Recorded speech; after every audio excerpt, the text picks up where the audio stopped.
Hey there, let me encourage you today out of God's word in the book of Proverbs. Today's Devo is for anyone who's been dreading a future moment, whether it's a hard conversation, a big decision, or a step of obedience that you know you need to take. This is for you. That tension in your chest is often the product of imagining the worst before it even happens. We're looking at Proverbs 3, 5, and 6, and it says, "Trust in the Lord with all your heart and lean not on your own understanding. In all your ways, submit to him, and he will make your path straight." The word of the day is trust. Not long ago, I was bracing myself for a conversation I didn't want to have. We're talking about yesterday.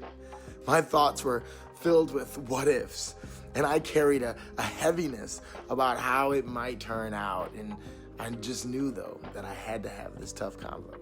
But when the moment finally came, it unfolded in a completely different and much better way than I ever imagined. God used it for good in ways that I couldn't have predicted. And here's what I learned.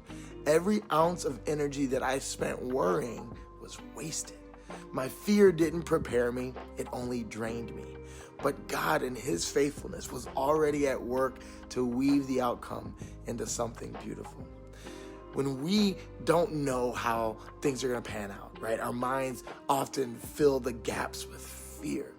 But those very same gaps can just as easily be filled with trust, resting in God's character, his goodness, and his proven record of making crooked paths straight.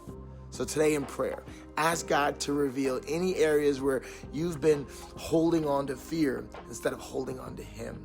Thank him for his goodness in the past and ask him to help you approach future unknowns with calm and confidence in his care for you. Maybe today identify one thing that you're currently anxious about. Write it down, right? Pray over it and picture yourself actually placing it in God's hands, and then leave it there. Whenever fear rises, remind yourself, I have given this to the Lord, and he is able to handle it. Hopefully this has encouraged you today. If it did, go ahead and share it with a friend, and I'll see you back here next time. Be blessed, be a blessing, and keep creating for God's glory. Peace.